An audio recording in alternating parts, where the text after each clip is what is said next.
Olá, pessoal, seja bem-vindo ao Hopecast, o seu podcast de impacto social.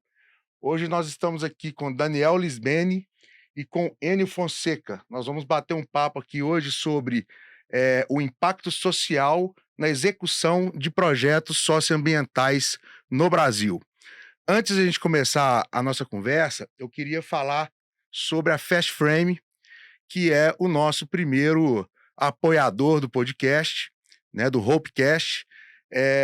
Com mais de 50 lojas no Brasil, eles fazem molduras de quadros, imagens, camisas, presentes, em menos de uma hora. Então, é uma franqueadora muito importante, de muito sucesso em todo o Brasil, com lojas em Belo Horizonte e São Paulo, e estão aí com a gente. Ele é um cliente Hope, um dos primeiros clientes que apostou e entendeu o que a Hope fazia, que agora também entra para nos ajudar com o Hopecast, né? Queria deixar aqui um grande agradecimento, principalmente para o Fabiano Canton, que faz a nossa interlocução com a marca Fast Frame. Muito obrigado. Enio Fonseca, você tem uma longa história nas implementações de projetos socioambientais no Brasil e Minas Gerais, e entende bem como que isso funciona, como que é o ecossistema disso. Eu queria que você se apresentasse, contasse um pouco da sua história para a gente e, em seguida, já refletisse, trouxesse para a mesa como que isso funciona, de onde vêm os financiamentos, como são as leis, desse uma geral para que todos nós pudermos entender, podemos entender como que esse ecossistema se dá desde o início ao fim e como que a sociedade pode se aproveitar disso. Inicialmente, eu gostaria de agradecer a oportunidade de estar aqui participando, né, desse rico momento. Eu estou realmente, né, bem impressionado, né, com a proposta, da Hope, e estou, assim, entusiasmado com aquilo que eu já vi e já ouvi dos propósitos, né, da empresa. E eu queria então falar um pouquinho de mim, para poder então chegar até esse momento. Eu sou engenheiro florestal de formação, em 1982, formado na Universidade Federal de Viçosa. Formado engenheiro florestal, eu comecei a trabalhar no Instituto Estadual de Florestas, um órgão de governo do estado, e na minha carreira eu estive no IEF até o ano de 1989, quando eu fui para a Companhia Energética de Minas Gerais, onde eu fiquei por 30 anos, saindo de lá superintendente de gestão socioambiental do grupo CEMIG, que é um grupo grande que tem mais de 120 empresas nos segmentos de geração, transmissão, distribuição, comercialização, né, em todo o Brasil. Aposentado da CEMIG em 2019, eu tive a oportunidade de ficar na superintendência do IBAMA durante quase 3 anos, onde então eu desenvolvi, né, um momento também muito especial, ligado à administração pública, do órgão, eh, que cuida do meio ambiente do ponto de vista, de gestão nacional, é o órgão líder do CISNAMA, e recentemente então eu me desliguei do IBAMA e montei, uma empresa chamada Pack of Wolves, Matilha de Lobo, assessoria, socioambiental estratégica. Nesse período, eu tive a oportunidade de ver muitas coisas. São mais de 40 anos de atividade, num segmento, muito importante, que é o segmento de energia elétrica, né, principalmente, que é, sem sombra de dúvida, a base dos demais segmentos econômicos do país, porque a energia elétrica é que permite o funcionamento desses outros segmentos. E a energia elétrica garante a sustentabilidade dos setores econômicos e também a garantia de qualidade de vida, porque onde você não tem energia elétrica, você tem um IDH muito baixo, que mostra que a energia elétrica te permite ter uma qualidade de vida por tudo aquilo que ela traz para as pessoas. E vi também a construção e implementação de muitos empreendimentos, né. O primeiro deles, quando eu estive en no primeiro momento, né, da CEMIG, que foi a usina de Belo Monte, desculpa, a usina de Nova Ponte, no Triângulo Mineiro, a primeira usina licenciada no Brasil, e depois inúmeras outras usinas, passando por grandes empreendimentos com grande impacto socioambiental, como a usina de Belo Monte, como a usina de Santo Antônio, muitas linhas de transmissão. Então, uma oportunidade de ter visto eh, uma atuação, né, empresarial muito robusta, eh, com um impacto socioeconômico muito grande. E aí a história do socioeconômico, o sócio está ligado àquelas populações das áreas diretamente atingidas, das áreas indiretamente atingidas, e fazem parte de um público muito especial que precisa de ser tratado eh, com muito cuidado, com muita responsabilidade e em absoluto preceito às normas, né, legais vigentes que disciplinam, né, essa convivência empresarial. E pelo fato, né, de que eu também tive uma oportunidade muito rica na minha vida de ter sido, presidente do Fórum de Meio Ambiente do setor elétrico, que congrega 20 associações setoriais de todos os segmentos do setor, geração, todas as fontes de geração, transmissão, distribuição, comercialização, a gente pôde também acompanhar o que significa a execução, né, dos programas socioambientais e da implementação dos ativos ligados à geração, transmissão e distribuição no Brasil inteiro, em todas as unidades, né, geográficas que o nosso país tem. Bom, eh, e tive também a oportunidade de fazer muitas especializações, em todos os segmentos que envolvem a melhoria e a capacitação, não só na área técnica ambiental, mas também em áreas adjacentes, como gestão empresarial, trabalhos e capacitação na área social, na área de educação, de forma que eu agradeço muito ter vivido essa enorme experiência. E aí, queria entrar agora no ponto que você levantou. Eh, Antigamente, a gente tinha, do ponto de vista da execução, desses programas socioambientais por parte das empresas, um desenho que fundamentalmente ele tinha a clareza de que as empresas faziam aquilo que a legislação mandava fazer. E essa era uma relação, eh, pouco transparente quando a gente observa como o mundo se relaciona hoje. Então, naquela época, existia um conceito de área de segurança nacional. Então, uma usina hidrelétrica é considerada de utilidade pública, ela era escolhida nos gabinetes e aquela população que morava lá não tinha, muita importância no processo de seleção, de diálogo, de respeito, e você tinha, de repente, a definição e aí a chegada daqueles profissionais que demarcavam, entravam nas propriedades e avisavam: "Olha, você vai lá no escritório jurídico para pegar o seu cheque, ou então você vai brigar na justiça até não sei quantos anos".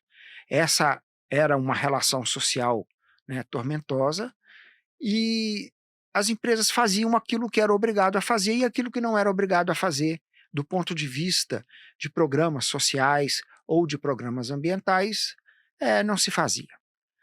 O tempo passou, né, as relações que envolvem, né, o comportamento, né, empresarial e a sociedade, elas foram sendo aprimoradas, sem sombra de dúvida, aí, ao longo do tempo, e a gente tem então, eh, um crescimento do papel dos atores sociais, frente a empreendimentos com significativo impacto ambiental, articulação social que crescia, a existência de, entidades do terceiro setor, como as ONGs, que se especializaram e se capacitaram em nome da sociedade, de maneira que elas podiam suprir a deficiência de conhecimento e de posicionamento da sociedade, porque eles chegavam em nome da sociedade para poder fazer cobrança, para poder capacitar, né, a sociedade. E aí você tem também a entrada de outros atores, como o Ministério Público, que se especializou muito nas relações sociais e de cobrança, daquilo que a legislação estabelece, e muitas normas legais de obrigação também foram implementadas em todos os segmentos, trabalhista, eh, de obrigações de impacto ambiental, os estudos ambientais, o licenciamento ambiental, e você então tem hoje um arcabouço enorme de obrigações que nos últimos tempos, né, ganharam também uma nova conotação ainda mais moderna, que vem da sustentabilidade, dos conceitos do ODS 2030 da ONU, do ESG mais recentemente, ISO 14000, e aí essa responsabilidade socioambiental, ela passou a ser uma coisa muito importante, né, do ponto de vista das empresas, porque a sociedade passou a cobrar esse tipo de postura e esse tipo de comportamento.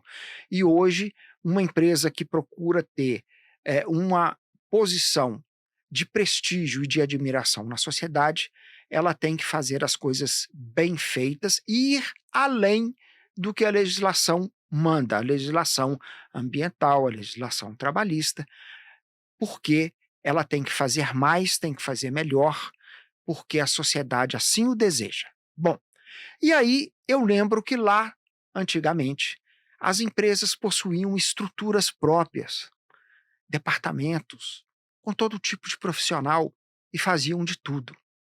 Então, quando você tinham programas a serem implementados, programas como, por exemplo, o programa, de indenização, ou um programa de eliminação de vegetação, ou um programa, de reassentamento, você tinha equipes próprias nas empresas todas, todo mundo de crachá, da própria empresa, que faziam esses trabalhos.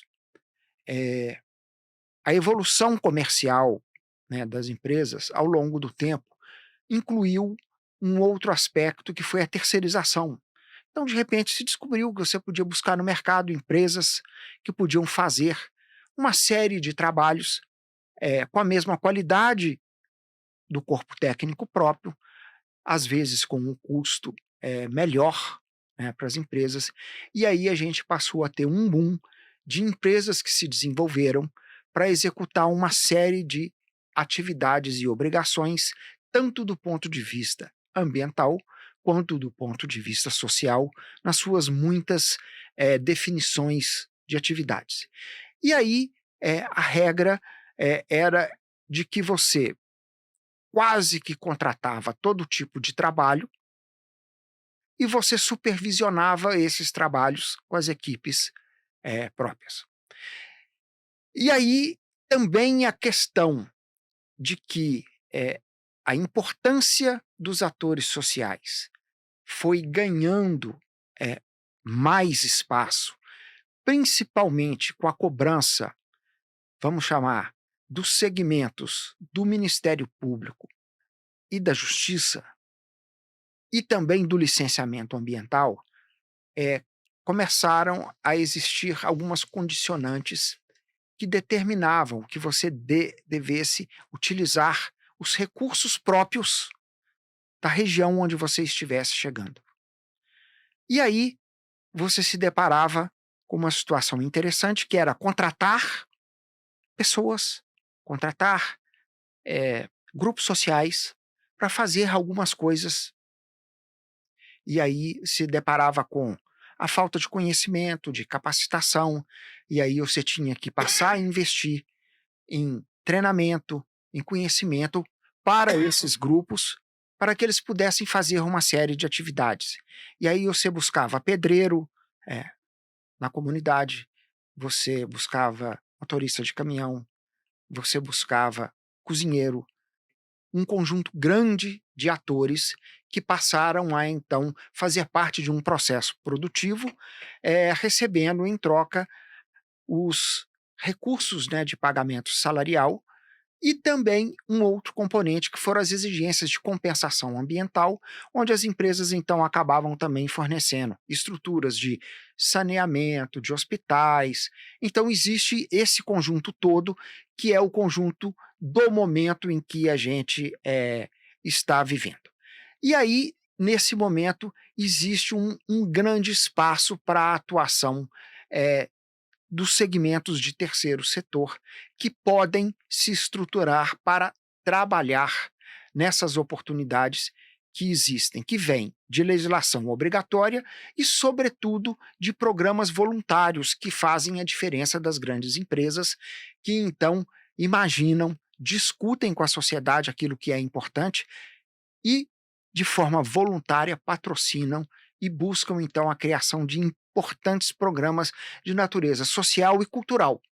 Então esse momento é um momento muito rico, em que esses segmentos, eles então, se apresentam em parceria com a sociedade.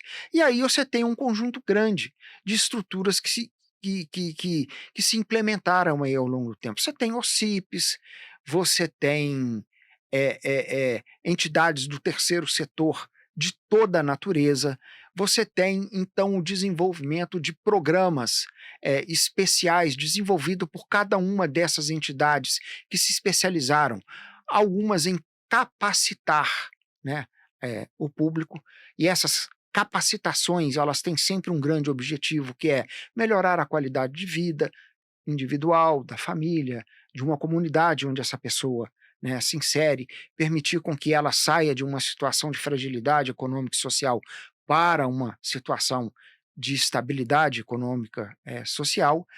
E esse momento, então, é um momento em que a gente tem, né, uma oportunidade e observa a existência de ótimos, programas que estão aí colocados, a existência de um conjunto de empresas que estão atentas às oportunidades de participarem, desses programas, no mínimo com aporte, financeiro, algumas vezes indo além do aporte financeiro e participando de uma maneira, eh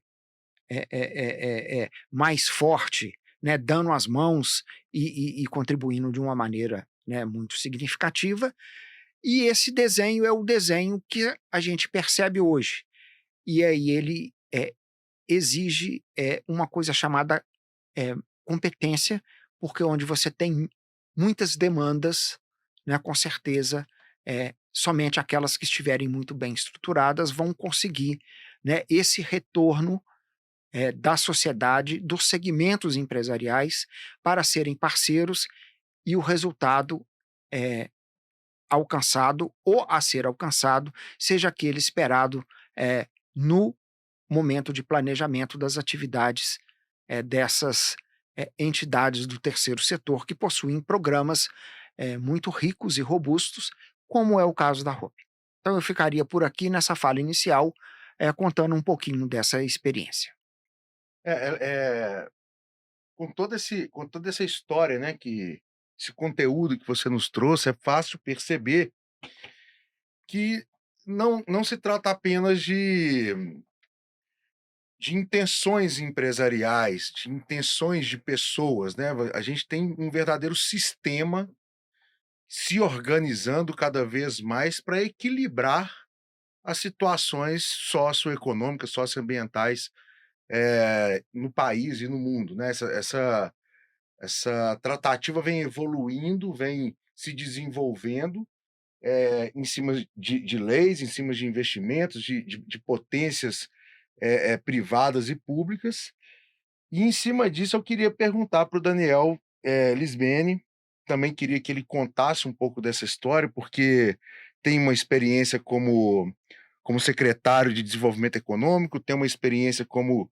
diretor do IGETEC, como vice-presidente da Fundação João Pinheiro, e em cima de todo esse berço, né, que o Enio trouxe para a gente, como que essas instituições, né, como a Fundação João Pinheiro, as pesquisas, os desenvolvimentos tecnológicos, como que isso se encaixa nesse sistema que já existe, que tem desenvolvido, e como que as pessoas podem enxergar o impacto social, o impacto que o trabalho dessas instituições, na prática, promove na sociedade? Boa tarde, Guilherme, Enio, boa tarde a todos. Eh, Registrar aqui a satisfação de falar com vocês e falar no Hopecast. Muito bem falado, Guilherme, o IGETEC era uma instituição extremamente rica do ponto de vista da construção intelectual, geração de inteligência. É um órgão que foi a fusão do CETEC com o IGA, que são institutos de pesquisa históricos do Estado. O CETEC é um órgão que tem mais de 50 anos, o IGA mais de 100 anos, que guardam e consolidam ali todo o depositório de inteligência induzida pelo governo do Estado de Minas Gerais, com todo esse arcabouço legal que o Enio disse, e com todo o viés de atenção que nós, né, mineiros, como Estado constituído, temos como foco de importância na geração de intelecto, na geração de inteligência, de tecnologias, etc. Para dar um exemplo bem simples, né, o CETEC ele é um órgão que tem dezenas de verticais de pesquisa e tecnologia na área de termodinâmica, na área de biomassa. Então, é um órgão que tem estudos evoluídos na parte de botânica, existem ervas do cerrado que são verdadeiros remédios, que são extraídos, substâncias que são aplicadas na indústria hoje, na indústria farmacêutica. Existem pesquisas como as que eu e o Enio, em algum momento das nossas vidas, conduzimos, que é do mexilhão dourado, que é uma espécie invasora de mexilhão que agride os metais e agride os componentes das usinas hidrelétricas. Ou seja, isso é um fator diretamente representativo na vida do cidadão comum, porque são equipamentos de enorme valor agregado, são centenas de milhões de reais e de dólares, e que a gente tem que estar o tempo inteiro pesquisando, porque uma simples globalização, ela globaliza todo tipo de situação, é dinheiro, é inteligência, é tecnologia, e a gente acaba trazendo espécies invasoras para os nossos rios aqui, e eles afetam diretamente nas operações. Isso é um dos exemplos. Um exemplo muito prático, onde a sociedade pode ver o que representa a ação do IGETEC, e foi o cerne do que nós levamos para dentro da Fundação João Pinheiro. O IGETEC ele caracteriza toda a gestão, toda a conformidade das informações espaciais do Estado de Minas Gerais. Ele, por definição legal, ele é o repositório e é o publicador oficial das informações geoespaciais. E é muito bonito isso, porque é um trabalho que existem cartas cartográficas de 1890, originais, e até hoje os pesquisadores debruçam sobre elas, e é um órgão que tem, na sua linha histórica de investimento e resultado, a base cartográfica mais moderna que existe hoje, possível para uma região metropolitana. Vamos lembrar que a região metropolitana de Belo Horizonte é do tamanho de alguns países, de alguns estados aqui no Brasil. Então nós temos hoje uma base extremamente tecnológica em 3D, para quem é agrimensor, engenheiro, arquiteto, uma base de 1 para 10.000, uma escala muito precisa para termos de modelo de terreno em modo sistemático. E isso a gente aplica na vida real, fazendo estudos, projeções. A gente projeta volumes de drenagens, de monitoramento de barragens, volumes de drenagens hídricas, dos municípios, das cidades que tem essa base. Então, é uma base tão rica, tão poderosa, que hoje a gente pode aplicar ela na indústria de games. A gente pode extrair ali uma, um- uma tecnologia de uma maneira lúdica, né, para, sobretudo, incentivar aí os beneficiários que atravessam a jornada Hope, para ir para além da programação, a programação espacial. A inteligência espacial é tão importante que um dos trabalhos mais sensíveis que o governo fez na época, o GTEC fez na época, foi definir quantos e quais lojas do complexo do aeroporto de Confins pertencem ao município de Nova de Confins e Lagoa Santa, porque a área econômica ela transborda entre um município e outro, e para fins de fiscalização, tributos, até ponto de táxi dependia de que parte do aeroporto estava em Confins e que parte do aeroporto estava em Lagoa Santa. Então são ações que a sociedade ela sente na pele sem perceber. Na época que a gente teve à frente do GTEC, da Fundação João Pinheiro, nós publicamos mais de 70 distritos municipais, são povoados elevados a distrito. Existe toda uma legislação que define o que é um povoado, uma vila ou um distrito.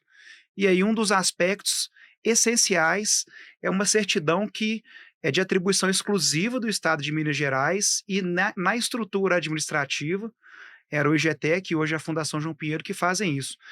E muitas das conquistas, resultados, metodologias dentro dessa série histórica são conquistados através de projetos de pesquisa, são conquistados através de financiamentos direto do orçamento, são conquistados através de convênios com os órgãos fomentadores, a FAPEMIG, que é um órgão extremamente importante, o CNPq, ou seja, existe já uma cultura e a gente precisa empoderar esses setores, direcionar o orçamento para que, além da cultura, da, do fomento da inovação e da tecnologia dentro desses setores que nós, como povo mineiro, temos aí de maneira muito exemplar, mas que a gente vem transbordar também para a nova sensibilidade que a Hope percebeu. A Hope percebeu que as crianças, né, que estão de uma maneira atravessando a juventude com pouca perspectiva, podem entrar num universo de conhecimento, podem ter uma jornada, podem sair dessa jornada preparadas para o emprego, para uma dificuldade social do emprego, que é lidar com chefe, colega, competidor, concorrente, lidar com frustrações. Então, trazer isso para dentro de um cenário onde a gente possa congregar no futuro não só a formação, que é extremamente louvável e importante para uma nação, para um país, para um estado como o nosso, formar pessoas na área tecnológica, que é uma demanda global, mas trazer isso e cruzar dentro de um espectro onde, para além da formação social, econômica e intelectual, fazer com que isso também seja uma realidade de registrar novas tecnologias, registrar patentes, fazer a transação do mundo tecnológico para os modelos reais, para as matrizes reais de pesquisas que hoje são muito bem exemplarmente executadas, entendeu? Então, o impacto na vida da pessoa comum é todo dia, o dia todo. Deixa eu te perguntar uma coisa que fica muitas vezes na minha cabeça. A gente já conversou muito sobre essas coisas todas. Eu nunca te fiz essa pergunta. Esses dados gerados por um instituto como por exemplo, a João Pinheiro, eles são públicos? Vou dar um exemplo. Eu sou uma empresa e preciso desenvolver um produto, um modelo de negócio, e eu preciso de informações. Eu posso ir até esse instituto e pedir informações? Esses dados são acessíveis para a sociedade de forma aberta? E também, se a gente poderia encomendar pesquisas ou cruzamento de dados para que a gente possa usufruir, desenvolver tecnologia, desenvolver produtos e serviços que podem beneficiar a sociedade. Isso funciona assim que funciona? Ou é uma coisa diferente? Me fala um pouquinho sobre isso. É tão simples quanto isso. Um dos objetos sociais desses órgãos, sobretudo de informação geoespacial, é que ele seja ali um órgão publicador. Claro que existem uma série de informações que são públicas, mas elas não são publicáveis ao público geral por questões de segurança, né? A gente tratava o IGTEC, ele era detentor de um software, né, que chamava GeoIND, o IND, que é um Instituto de Desenvolvimento Industrial e Econômico de Minas Gerais, e eles contratavam o IGTEC para poder cruzar todos os dados dos quais eram necessários o tomador de decisão internacional, por que escolher Minas Gerais dentro de uma América Latina. Então, nós tínhamos ali várias camadas de informações geradas por vários órgãos do governo diferentes, o DR é gerador de mapas rodoviários, a Polícia Civil é gerador, contribuinte. Então, todos os órgãos são dentro das suas atribuições dos objetos sociais, das suas atribuições exclusivas, elas geram aquele dado vem para o arcabouço, vem para o depositório, que é a rede mineira de dados geoespaciais. Essa rede ela tem conceitualmente a obrigação de transitar cada vez que um dado é gerado numa ponta, ele vem para ser atualizado automaticamente, sistematicamente, e a sociedade comum pode consumir inúmeros desses dados, inúmeros. A gente fez, na época, uma série de publicações dos dados que tínhamos a obrigação legal de publicá-los.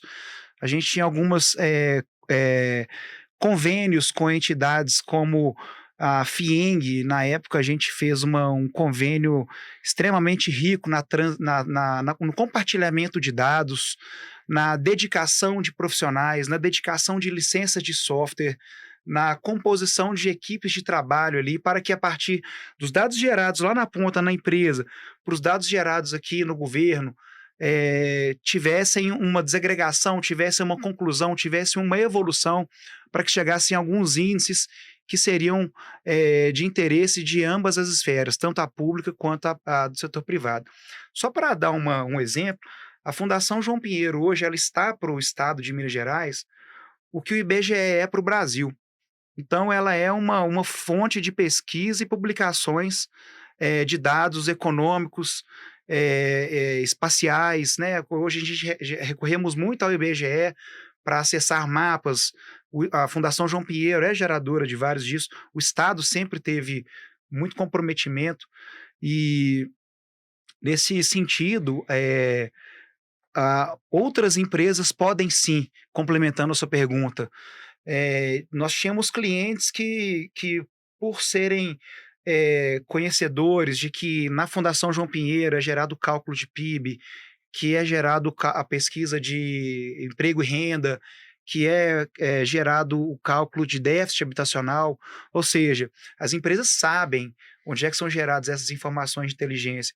Então, grandes empresas do setor de especulação imobiliária, de construção habitacional, elas contratavam a Fundação João Pinheiro, buscavam índices ali, olha, onde que eu vou comprar terreno para os próximos anos?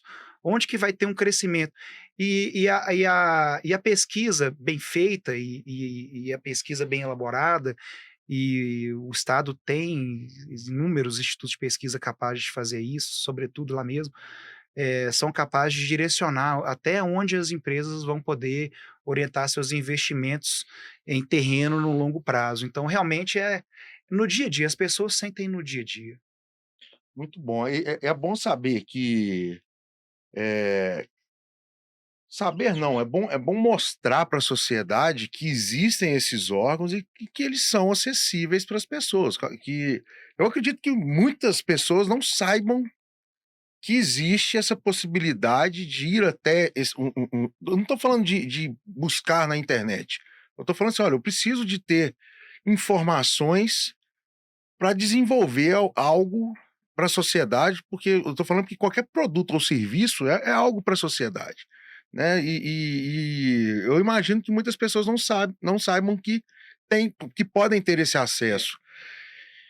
Em cima disso, Enio, eu queria que você colocasse uma coisa para a gente. Uma empresa, alguém teve uma ideia que é levantar uma empresa de impacto social ou que leve impacto social de uma forma geral. Já sabemos que ela pode, por exemplo, buscar institutos como esses para que ela tenha informações e possa desenvolver o modelo em cima daquilo. Se tratando em soluções de impacto, empresas que são constituídas para resolver problemas sociais ou ambientais.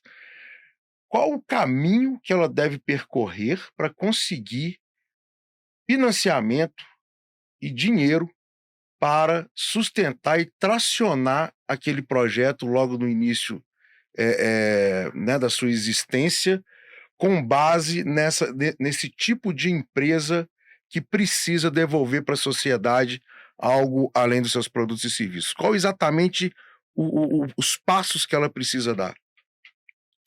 Muito bem.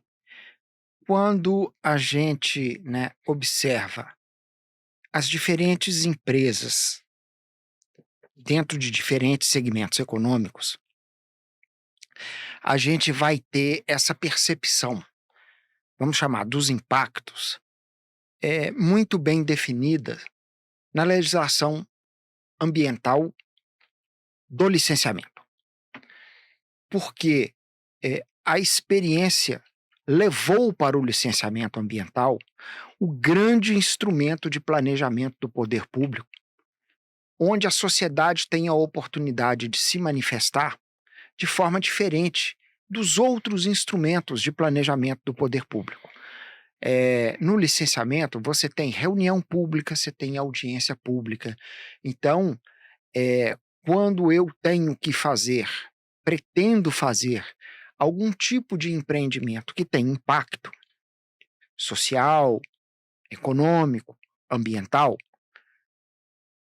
o termo de referência do licenciamento dado ou pela Secretaria de Meio Ambiente ou pelo IBAMA ou pela prefeitura, porque algumas prefeituras hoje já podem licenciar, ele vem lá com todos os levantamentos que são necessários para você fazer um diagnóstico ex ante, né? E a sua previsão ex post dos impactos ambientais, porque nesse meio do caminho você vai definir os seus programas mitigadores e programas compensatórios. Então, uma boa parte dessa resposta virá das empresas que estão no mercado especializadas na história do licenciamento. Hoje, uma boa empresa que atua na área do licenciamento, ela vai ter uma equipe de meio físico, de meio biótico, de meio socioeconômico. Às vezes ela é uma empresa especializada em um segmento, por exemplo, empresa só de arqueologia, que vai fazer uma parceria, vai fazer uma sociedade com a outra empresa que trabalha, por sua vez, nos outros levantamentos sociais, com a outra empresa que faz os levantamentos florestais. Mas muitas vezes a empresa é completa com a sua estrutura e muitas vezes ela vai trabalhar dessa. Então, empresarialmente, a resposta ela virá daquilo que essa empresa levantar. Fonte de informação vão ser dados primários ou secundários. Os dados secundários, muitas vezes, são esses que nós acabamos de falar aqui. Existe um depositório enorme de informações na Fundação João Pinheiro, como existe um depositário enorme de informações de natureza ambiental pelos EIAs, RIMAs elaborados na Secretaria do Meio Ambiente, que possui um instrumento de zoneamento econômico, né, ambiental, que tem quase 70 layers de todo tipo de informação que estão ali dentro. Então, você busca nessa informação do Estado aquele diagnóstico daquela situação até para saber quais são as facilidades e os problemas daquela região. Eu quero colocar ali uma fábrica de palito de fósforo, ou uma fábrica de palito de dente, uma fábrica de palito em si. Fala, vou escolher aquele lugar ali. Aí você entra nessas informações que já existem como base secundária do Estado, e pode, às vezes, até decidir nem investir em levantamentos primários, porque aquela é uma região extremamente complicada, lá não tem água para você tocar a sua fábrica. Uhum. Se você não vai conseguir outorga, já sabe de largada que aquela é uma região crítica. Além de outras informações também de planejamento, avaliação ambiental integrada, avaliação ambiental estratégica, são instrumentos de planejamento do Estado, também servem para que você perceba aonde você está entrando, o risco e as facilidades. E, por fim, os levantamentos primários, onde então você vai, né, buscar essas informações em campo. E aí essas empresas, né, elas se caracterizam fundamentalmente como prestadoras de serviço que, contratadas, fazem essa execução. Por outro lado, nós podemos ter também algumas empresas que não têm essa característica de serem prestadoras de serviço para dar informação e obter o licenciamento, a viabilidade ambiental de um empreendimento no licenciamento, mas ela pode ter bons programas e boas ideias para serem aplicados num determinado território com um programa que possa ter componentes de resultado diferenciados. Eu posso ter uma ideia bacana de fazer com que no meu território a gente tenha alguns viveiros participativos das comunidades que vão produzir mudas de espécies florestais, de espécies de medicinais, de produção de alimentos, trabalhando então essa oportunidade, né, nas comunidades. Eu posso também estar trabalhando de outra maneira, com outro tipo de atividade, por exemplo, pescar, ter estrutura de beneficiamento, refrigeração e fazer com que você consiga criar cooperativas de trabalho. Aí, esse tipo de iniciativa, ele com certeza ele vai navegar diferente daquela outra empresa que é uma prestadora de serviço, mas ele vai depender fundamentalmente eh, de recursos. Ou esses recursos virão de programas de planejamento de Estado com alocação de recursos orçamentários para programas que vão ser desenvolvidos, né, nessa linha, e aí você vai se cadastrar, credenciar, apresentar um projeto, ou vai se buscar patrocínio, né, das empresas que voluntariamente vão acreditar naquela ideia para poder investir em uma empresa que seja do terceiro setor, que trabalhe com profissionalismo, né, para poder executar. Lembrando também que são muitas as variáveis, a gente poderia dizer também, nesse momento, muita gente está conversando e falando, os Yanomamis, numa situação de muita fragilidade social, fome, e aí você tem a Amazônia, um senhor, espaço 60% do nosso território, 12.000 ONGs que atuam lá na região, e lá com a obtenção de muito recurso de financiamento a fundo perdido de outros países, que é também uma oportunidade da obtenção, né, de recursos para esse tipo de trabalho. E por fim, eu ainda diria, né, o Lisbene, né, comentou aqui também, projetos de P&D existem através de instrumentos legais de vários segmentos, por exemplo, o setor elétrico tem um projeto de P&D, onde as empresas têm que gastar 0,5%, né, do seu faturamento bruto em desenvolvimento de tecnologia, e antigamente apenas a academia podia se habilitar e credenciar, hoje uma empresa pode se habilitar e credenciar e executar e prestar conta desse tipo de trabalho, e é também uma oportunidade para se obter recursos para fazer e implementar uma boa ideia e entregar um bom resultado. Bom, está aí então, quem tiver aí nos assistindo, tiver alguma intenção, né, de trazer novas ideias, novos projetos que podem contribuir com a sociedade, já dá para ter aqui um pouco de uma ideia de caminho a seguir, né, e para conseguir desenvolver. Gente, nós já estamos chegando no final. Eu queria, antes de terminar, entregar um presente para cada um de vocês. A partir de agora, todos os nossos convidados vão ganhar um presente que a Fast Frame que nos traz Beleza. para todos os convidados. Gostaria de falar mais uma vez da Fast Frame, que assim como na Hope foi uma das primeiras empresas que entendeu o nosso propósito, que trouxe para a gente, né, o fôlego para começar a operar. Agora, com o lançamento do Hope Cash, é também a primeira empresa a nos apoiar e trazer, né, benefícios aí para esse programa que visa trazer um pouco de conhecimento, né, um pouco do que está dentro da cabeça das pessoas que desenvolvem o impacto social enfim, desenvolvem a sociedade nessa linha, para que quem tem interesse, né, em trabalhar e se desenvolver pessoalmente ou empresarialmente dentro desse universo possa usufruir aí do conhecimento que está dentro das nossas cabeças. É uma forma aqui da gente poder expor isso, né?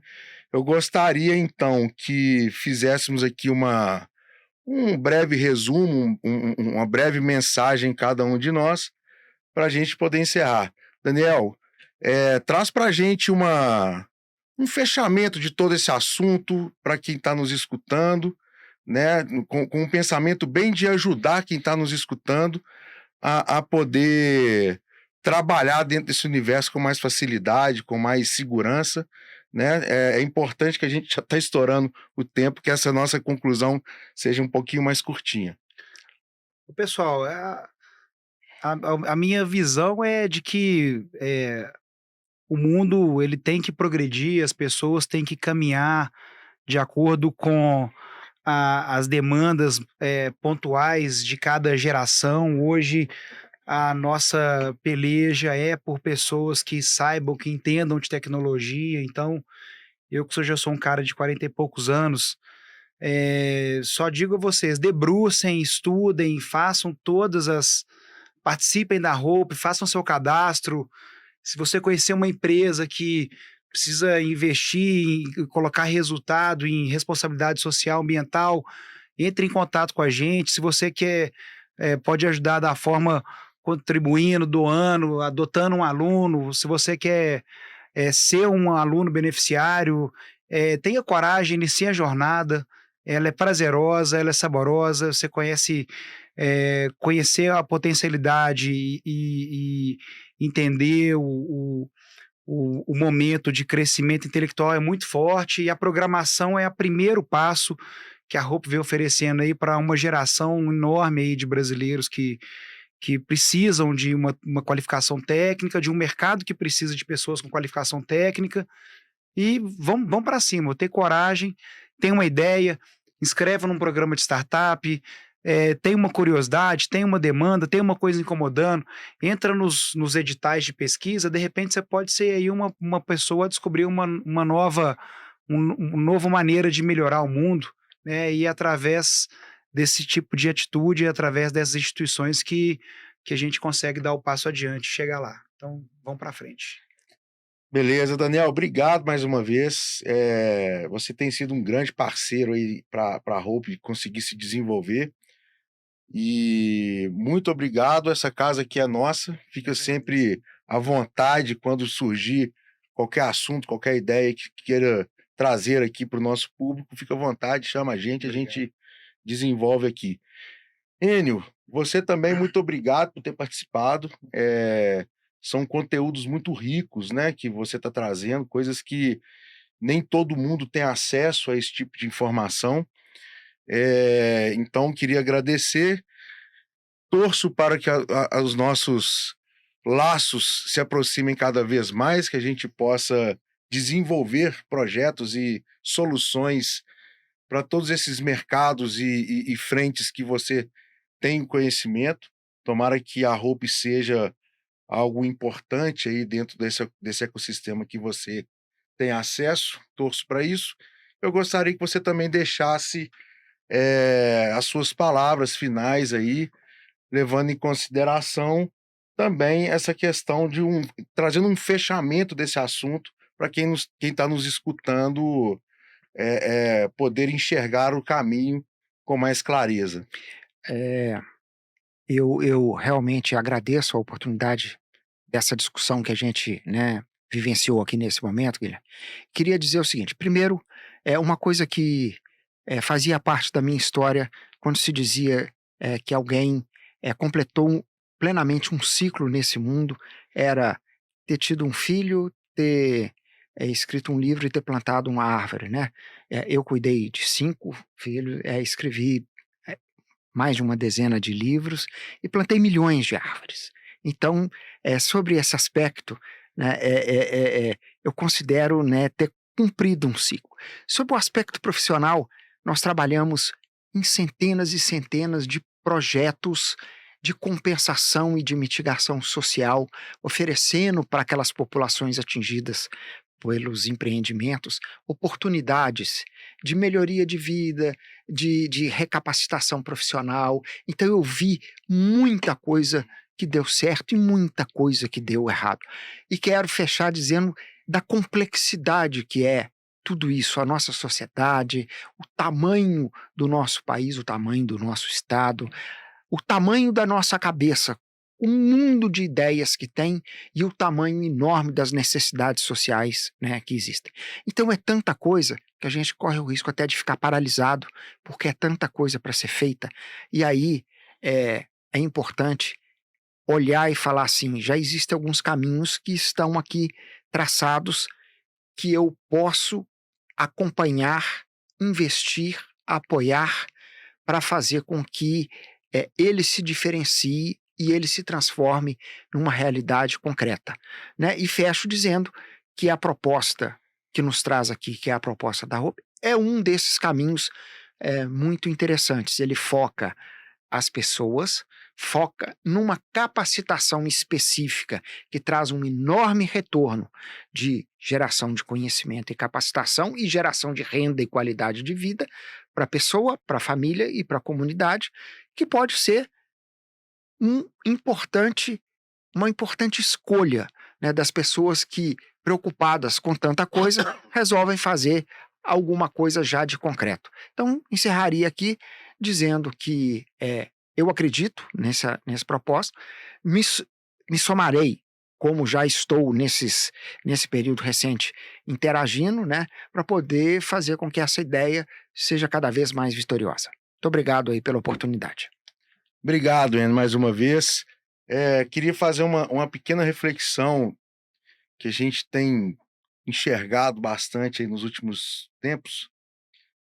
Se a gente parar para pensar, todas as últimas nações que conseguiram algum desenvolvimento expressivo saindo aí de uma situação econômica complicada e conseguiram atingir um desenvolvimento econômico alto, todas elas estão debruçadas em cima da tecnologia, né. Nos últimos anos, você não consegue enxergar uma nação que tenha saído de situações complicadas economicamente e tido sucesso sem se debruçar na tecnologia.